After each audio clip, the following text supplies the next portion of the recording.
नमस्कार। हम पढ़ रहे थे काव्यशास्त्र के अंतर्गत रस। आज हम अध्ययन करेंगे बीए थर्ड ईयर में काव्यशास्त्र में रस। इससे पूर्व हमने पढ़ा वीर रस के बारे में, जिसमें युद्धवीर, दयावीर, धर्मवीर और दानवीर ये वीरों के 4 प्रकार देखे। और आज हम अध्ययन करेंगे रौद्र रस का, जिसका कि स्थायी भाव है क्रोध। तो आइए शुरू करते हैं रौद्र रस। रौद्र रस काव्य का एक रस है जिसका स्थायी भाव होता है क्रोध, गुस्सा आना, क्रोध का भाव। और इसका जो वर्ण है वो है रक्त, रक्त लाल।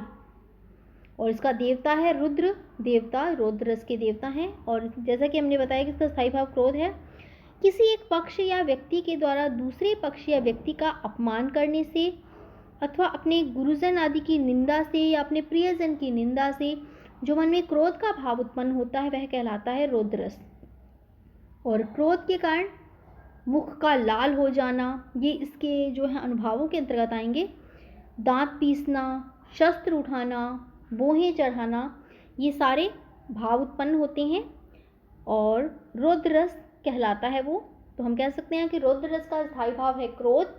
अपनी किसी प्रिय एक पक्ष से दूसरे पक्ष के कारण का अपमान होने से या अपने गुरुजन की निंदा, अपने प्रियजन की निंदा या कुछ अनिष्ट होते हुए देखकर जो क्रोध मन में जागता है वो कहलाता है रौद्र रस।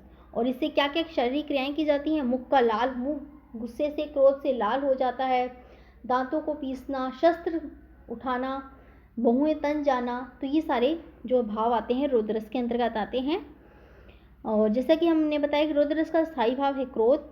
और आलंबन जिसे देखकर हमारे अंदर ये रौद्र रस जागा। अपराधी व्यक्ति, जिसने कोई ऐसा कार्य किया हो, हमारा कोई शत्रु है, विपक्षी है, विद्रोही है, दुराचारी है। और उद्दीपन होगा उसके द्वारा कहे गए कटु वचन, उसका अपराध और उसका गर्वोक्ति, उसका घमंड के साथ कुछ कहना। और अनुभवों के अंतर्गत क्या क्रियाएं होंगी? नेत्रों का रक्तिम होना, नेत्र गुस्से से, क्रोध से लाल हो जाना, रक्त वर्ण के हो जाना, त्योरियां चढ़ाना, होठ चबाना, दांत पीसना, ये सब क्रियाएं रौद्र रस में आती हैं। और संचारी भाव मद, नशा, उन्माद, उग्रता, अमर्ष, स्मृति, जड़ता, गर्व, ये सभी इसके संचारी भाव हैं। आइए इसका उदाहरण देखते हैं।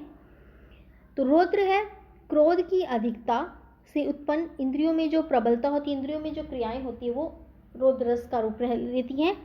और इस क्रोध का मैल, इसके अंतर्गत जो इसके विभाव हैं, अनुभव है, संचारी भाव, ये सब मिल जाते हैं तो रौद्र रस की निष्पत्ति होती है। तो यहाँ पर सीता स्वयंवर का एक प्रसंग है कि धनुष भंग होने पर जब परशुराम क्रोध से भरे हुए आते हैं उस स्थल पर और लक्ष्मण उनसे क्या कहते हैं, लक्ष्मण के वचनों से उनका क्रोध और अधिक भड़क जाता है। तो वही उनका क्रोध जो है रौद्र रस का रूप ले लेता है। तो वहाँ पर उसी प्रसंग को लिया गया है कि शिव धनुष जो भंग हुआ है सीता स्वयंवर में, और उसके भंग होने के बाद पश्चात जब परशुराम आए हैं क्रोध से, और वहाँ पर लक्ष्मण से कुछ उनका ऐसा संवाद होता है, परशुराम लक्ष्मण संवाद होता है। और जो लक्ष्मण के उन वचनों को सुनकर परशुराम जो है क्रोध में भर जाते हैं, रौद्र रस उनमें आ जाता है। तो वो यहाँ पर वही है। और उनके इन वचनों से क्रोधित होकर परशुराम क्या कह रहे हैं? यहाँ पर परशुराम का वही क्रोध है। अब जनी तेऊ दोष मोहि लागू, कटुवादी वचन बालकवत जोगू। बाल विलोकी बहु मैं बाचा, अब यह मारण भासाचा। खर कुठार में अकरू को ही, आगे अपराधी गुरुद्रोही। उत्तर देत छोड़ो ये बिन मारे, केवल कौशल शील तुम्हारे। ना तो यही काटी कुठार कठोरे, गुरु ही ओरिन होते भ्रम थोरे। तो यहाँ पर ये प्रसंग है कि परशुराम आए हैं और लक्ष्मण ने उनसे, लक्ष्मण परशुराम संवाद के अंतर्गत है ये, कि रामचरितमानस का ये प्रसंग है। तुलसीदास के प्रसिद्ध काव्य रामचरितमानस में परशुराम और लक्ष्मण संवाद के अंतर्गत से लिया गया ये प्रसंग है। और यहाँ पर लक्ष्मण के वचनों को सुनकर जो परशुराम क्रोधित हुए हैं और उन्हें मारने को तैयार हैं, और वहाँ भरी सभा को वो कह रहे हैं कि अब जानी देव दोष मोहि लागू, अब मुझे कोई दोष मत देना। कटुवादी बालक वध जोगू, ये बालक जो है मुझसे ऐसे कटु वचन कह रहा है, ये वध के योग्य है, वध के योग्य है। बाल बिलो की बहु मैं पांच, अब तक मैं इसे बालक समझ रहा था और ये बचा हुआ था, अब ये हूँ मारणहार फंसा जात। ये सत्य है कि ये मारा जाएगा मेरे हाथों। खर कुठार मैं अकुल क्रोधी, मेरे हाथ में जो मेरा परसा है ये बहुत ही कठोर है और मैं भी अकरुण क्रोधी, बहुत ज्यादा क्रोधी स्वभाव का हूँ। आगे अपराधी क्रुद्रोही, और मेरे सामने कौन खड़ा है, मेरे ही गुरु का जो धनुष भंग करने वाला और ऐसे कटु वचन कहने वाला। उत्तर देत छोड़े बिनु माही, मारे केवल कौशलशील तुम्हारे। और अभी तक ये जो जीवित है, इतने कटु वचन कहने के पश्चात भी जीवित है, तो क्यों जीवित है, हे कौशिक, हे विश्वामित्र, केवल तुम्हारे शील को देखते हुए मैंने अभी तक इसे बख्श रखा है, अन्यथा मैं इसे कब का मार चुका होता। नाता यही काटी कुठार कठोरे, मेरे हाथ में जो ये परसा है अभी तक इसकी गर्दन उखाड़ चुका होता। गुरहे ओरण होत प्रभ थोड़े, और कुछ ही समय में मैं, इसने जो मेरे गुरु का पर जो अपमान किया है उससे मैं मुक्त हो जाता। तो यहाँ पर स्थायी भाव है क्रोध, आश्रय है परशुराम, आलंबन है लक्ष्मण के कठोरता के कहे हुए वचन, और परशुराम के कठोरों का वचन का उच्चारण करना, उनका क्रोधित होना, ये उनके अनुभव है। शारीरिक क्रियाएं आ गई यहाँ, आवेग, उग्रता, चपलता, ये सभी संचारी भाव हैं। और इसी प्रकार से इन सब के संयोग से रौद्ररस की निष्पत्ति हो रही है। अन्य उदाहरण देखें तो है, उस काल मारी क्रोध के तनु कांपने उनका लगा, मानो हवा के जोर से सोता हुआ सागर जगा। मुख बाल रवि सम लाल होकर ज्वाला सा बोधित हुआ, प्रलयार्थ उसके मिस वहां क्या काल ही क्रोधित हुआ।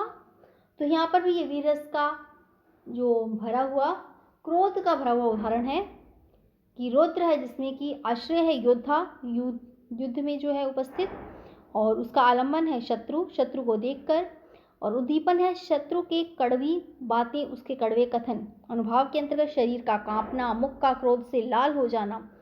संचारी भाव है अमर्ष, गर्व और उग्रता।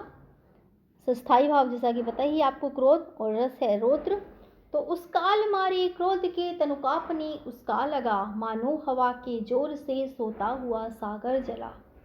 तो यहाँ पर युद्ध भूमि में योद्धा का वीर रस, उसका क्रोध दिखाया गया है, उसका रौद्र रूप दिखाया गया है कि किस प्रकार से वो शत्रु रूपी आलम्बन को देखकर, उसकी कड़वे बातों से उद्दीप्त होकर और अपनी शारीरिक क्रियाओं को करता हुआ अनुभाव रूपी गुस्से से लाल होता है, संचारी भावों को व्यक्त करता हुआ। इन सभी के समावेश से जो है रस, कौन सा रस, रौद्र रस यहाँ पर प्रस्तुत कर रहा है।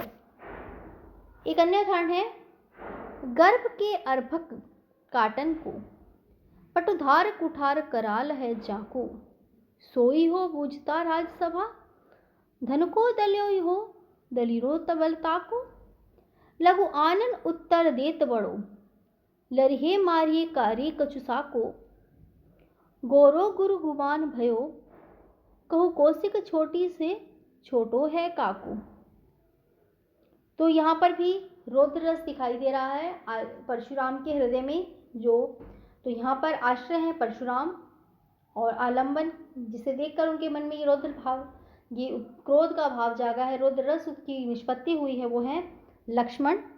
और लक्ष्मण के द्वारा परशुराम का परिहास करना कि तुमने तो अपने किस प्रकार से अपने कार्य से, कठोर परसे का तुम अपना बखान कर रहे हो, नाश करने वाला अपने आप को बता रहे हो। तो ऐसे कुछ कठोरतापूर्ण वचन जो है लक्ष्मण के, परशुराम का परिहास करना, उनका मजाक उड़ाना, उनका अपमान करना, उन पर व्यंग्य करना, ये सभी उद्दीपन है और अनुभाव के अंतर्गत आएगा।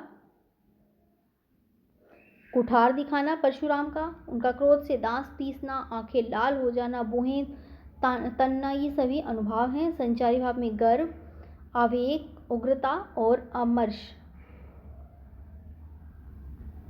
स्थायी भाव क्रोध और रस है रौद्र रस।